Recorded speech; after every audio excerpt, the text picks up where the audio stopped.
113 fioles, 2 chercheurs très liés au système Fauci. De quoi parle-t-on? L'affaire, elle est rocambolesque. Alors en France, vous avez une dépêche AFP qui est sortie ce 3 juin.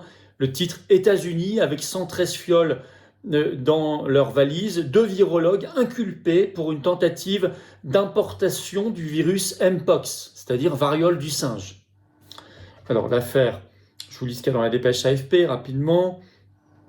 2 virologues travaillant pour un prestigieux institut américain de recherche ont été inculpés par la justice américaine, accusés, donc c'était ce 2 juin, accusés d'avoir tenté de ramener aux États-Unis le Mpox, appelé aussi variole du singe. Les 2 chercheurs ont été interceptés en janvier, on vient de l'apprendre, à l'aéroport de Détroit, alors qu'ils revenaient du Congo-Brazzaville avec 113 fioles dans leur bagage. Selon un communiqué des procureurs fédéraux en charge du dossier, 17 des 20 fioles testées par le FBI contiennent le virus variole du singe désactivé. Vous avez compris, sur les 113 fioles, il n'y en a pas que 17, il y a quelque chose. Ils en ont testé que 20 sur les 113. Et sur les 20, ils en ont trouvé 17. Dans les autres, ils ont trouvé de la varicelle et aussi de l'ADN humain. Alors, les agents des douanes avaient repéré, je cite, un comportement nerveux de leur part.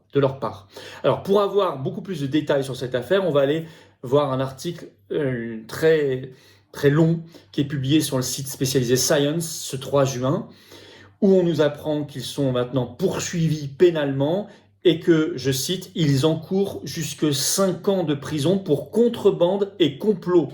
Les 2 termes juridiques officiels, les 2 charges retenues contre eux, contrebande et complot. Jusque 5 ans de prison ferme, ils encourent. Alors, tout de suite, il y a eu un mensonge. On va lire dans cette enquête de Science. Donc, les 2, leurs noms, on les a, c'est Vincent Münster, donc c'est le plus important, il est néerlandais, mais il travaille aux États-Unis, et Claude Coué, qui est un peu son adjoint. Alors, Vincent Münster, responsable de la section d'écologie virale au sein d'une division du NIAID, c'est-à-dire l'Institut national des allergies et des maladies infectieuses, et ça va vous dire quelque chose, on va en reparler dans un instant, c'est l'Institut de Fauci.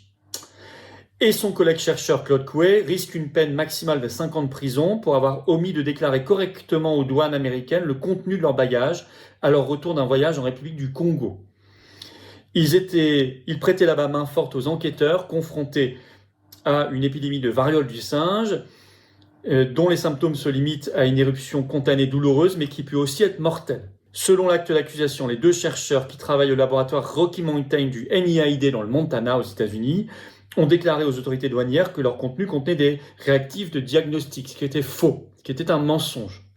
Des élus au Congrès américain se saisissent de l'affaire, du dossier, car ils craignent que ce laboratoire soit en fait le nouveau Wuhan en Chine, qui est suspecté, vous le savez, dans l'affaire du Covid-19. Alors je vais vous citer un autre extrait de cette longue enquête de Science, qui vient de sortir ce 3 juin. Le journaliste Paul Tucker, ancien collaborateur au Sénat, a révélé le mois dernier dans sa newsletter en ligne avoir consulté des courriels du département de la santé et des services sociaux, donc ministère américain de la santé, indiquant que ces 2 chercheurs, Münster et Coué, faisaient l'objet d'une enquête pour trafic de virus de la variole du singe. Tucker alerte depuis longtemps sur ce qu'il considère comme des études virologiques à risque, affirmant, je cite, avec d'autres, que des chercheurs américains ont contribué au déclenchement de la pandémie de Covid-19 en soutenant des recherches sur un coronavirus qui s'est ensuite échappé d'un laboratoire de Wuhan en Chine. Le 26 mai dernier, il n'y a pas longtemps, il y a quelques jours, le sénateur américain Tim Chihchi a cité ces allégations concernant Münster et Coué dans une lettre adressée à l'inspection générale du HHS, donc du ministère américain de la Santé, demandant une enquête sur les pratiques de sécurité au laboratoire de Rocky Mountain. Nous ne voulons pas que le Montana devienne le prochain Wuhan, a écrit Chihchi dans une publication sur les réseaux sociaux accompagnant sa lettre. Donc le Congrès commence à s'en emparer. Alors on apprend également que ces 2 chercheurs comparaîtront devant un tribunal du Michigan le 24 juin prochain. Donc on va suivre ça de près, bien sûr. On en reparlera dans notre direct ce vendredi 5 juin à 19h sur cette chaîne. On est en direct, vous savez, vous avez en direct sur cette chaîne tous les vendredis à 19h. Ce qui s'est passé là est parfaitement rocambolesque, mais anormal. Alors qui sont ces gens? Alors on est au cœur complet du système Big Pharma Fauci. Notamment, on va s'intéresser au chef dans les 2, donc Vincent Münster, qui a rejoint les NIAID, donc l'Institut national sur les allergies et les maladies infectieuses, en 2009. Or, à l'époque, et ça a été le cas jusqu'en 2022, qui dirigeait le NIAID, vous le savez, Anthony Fauci, le pape du covidisme, des vaccins et de tout ce qu'on sait. Münster a donc travaillé pendant 13 ans, 2009-2022, sous l'autorité directe de Fauci sur des virus émergents. Alors il a beaucoup travaillé sur la variole du singe, on l'a vu, mais aussi sur SARS-CoV-2, Covid-19, Ebola, qui fait beaucoup parler de lui en ce moment. Et en 2019, il a même co-signé une publication qui traite de hantavirus. Vous savez, celui qui fut la star des médias il y a quelques semaines maintenant. Bon, et la star de l'OMS. Alors, il apparaît beaucoup dans l'enquête en cours de la commission d'enquête du Congrès américain sur l'émergence, l'origine du Covid-19. En effet, en 2024 et de nouveau en septembre 2025, il y a eu de la part des parlementaires américains de cette commission d'enquête des demandes de toutes les communications, donc c'était avant l'affaire de l'aéroport, il a été demandé toutes les communications directes entre Fauci et ce Münster qui ont eu lieu entre 2018 et 2023, donc toute la période couvrant l'avant et le pendant et après Covid. Car on le suspecte dans cette commission d'enquête américaine, on suspecte ce Münster d'être directement lié au projet Defuse. On a déjà parlé du projet Defuse, D-E-F-U-S-E, sur cette chaîne. C'est un travail caché, supposé sur des gains de fonction. C'est-à-dire quand on bidouille des virus pour les rendre plus contagieux ou plus dangereux, ou les deux. Et son laboratoire, le laboratoire de Vincent Münster, est suspecté d'y avoir participé à ce projet Defuse. Ok, donc ils ont demandé toutes les correspondances entre lui et Fauci. Par ailleurs, dès janvier 2020, dans le New England Journal of Medicine, Münster a signé l'une des toutes premières études, l'un des tout premiers articles scientifiques sur le SARS-CoV-2, le Covid-19, intitulé « Un nouveau coronavirus émerge en Chine, question clé pour évaluer son impact », coécrit avec sa femme, Amy DeWitt. Bon, donc il apparaît un peu partout quand même, ce personnage, il a l'air central.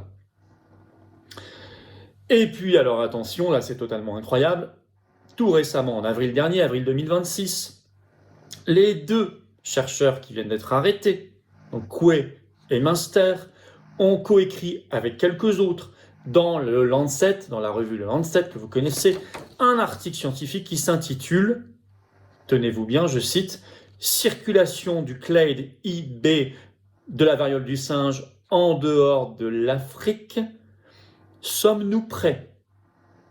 Avec notamment ce contenu, je cite un extrait, l'article discute de la circulation du clade IB du virus variole du singe en dehors de l'Afrique et évalue les risques.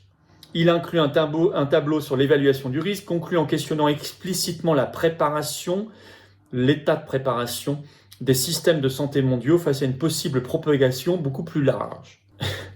On n'est jamais mieux servi que par soi-même, puisque le monsieur avec ses 113 fioles aurait pu éventuellement, puisque surtout qu'il a fait ça en dehors de toutes les règles, contribuer à cette propagation. Et dans les solutions, il évoque un renforcement considérable de la vaccination, avec, je cite, nécessité de davantage de boosters, c'est-à-dire plus de doses de rappel. Ok. Ce qui fait toujours les affaires de ceux qui les vendent. Et il travaille énormément sur Ebola. En 2025, il a publié une étude qui s'intitule « Question clé sur une meilleure prédiction future des épidémies d'Ebola ». Ça, c'était en 2025, et vous savez qu'on est au cœur d'une nouvelle épidémie d'Ebola en Afrique depuis 2026. Il est toujours dans les bons coups. Au moment, alors cette affaire, donc on se dit, mais c'est quand même assez épatant, quoi. Ils ont tenté le coup avec hantavirus il y a quelques semaines. On a cette affaire d'Ebola. Et là, on voit la variole du singe. Ils avaient déjà fait le coup il y a quelques années, souvenez-vous, on avait parlé sur cette chaîne, la variole du singe, avec l'OMS qui avait monté ses niveaux d'alerte internationale, etc.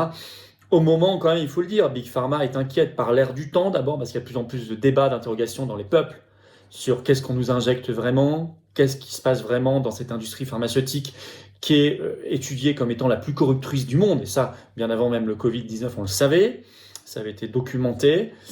Regardez toutes les condamnations, par exemple de Pfizer, enfin c'est sidérant depuis des années et des années. Big Pharma est inquiète et elle est particulièrement depuis un nouveau décret que vient de signer un décret présidentiel Trump le 29 mai, c'est absolument récent, il y a quelques jours, sur la vaccination infantile pour baisser considérablement le nombre d'injections différentes et en plus le nombre de doses par injection. Je vais vous citer exactement, la presse américaine en parle beaucoup. Le 29 mai, le président américain Donald Trump a officiellement signé un nouveau décret ordonnant au Centre américain de contrôle et prévention des maladies, les CDC, d'ajuster les calendriers de vaccination infantile en fonction des évaluations d'experts faits par le ministère américain de la Santé, c'est-à-dire sous la supervision de Robert Kennedy Jr. Et vous savez que Kennedy Jr. préconise beaucoup moins, d'obligations vaccinales pour les enfants et pour tout le monde en général. Donc c'est le sens du décret présidentiel que vient de signer Trump le 29 mai. Ce qui ne fait évidemment pas là non plus les affaires de Big Pharma et des vendeurs d'injections, vous l'aurez compris. Donc y a-t-il eu tentative d'un nouveau coup de Trafalgar en quelque sorte, après l'échec de l'antivirus, parce que nous avons été extrêmement vigilants ici et ailleurs et internationalement, parce que depuis le Covid on ne nous la fait plus. Il faut remettre la vraie science au-dessus des conflits d'intérêts, de la corruption et de la charlatanerie, de la fausse science, tout ce qu'on a vu déployer pendant le Covid. Il faut nettoyer ce secteur, le plus corrompu et le plus corrupteur du monde. Ça, c'est une évidence. Ça commencera par la sortie de la France de l'OMS, qui est au cœur du projet des Patriotes. Remettre la vraie science, remettre évidemment des gens indépendants aux manettes, et non pas des gens qui sont en conflit d'intérêts à tout le moins avec l'industrie pharmaceutique, Big Pharma. Vous le savez.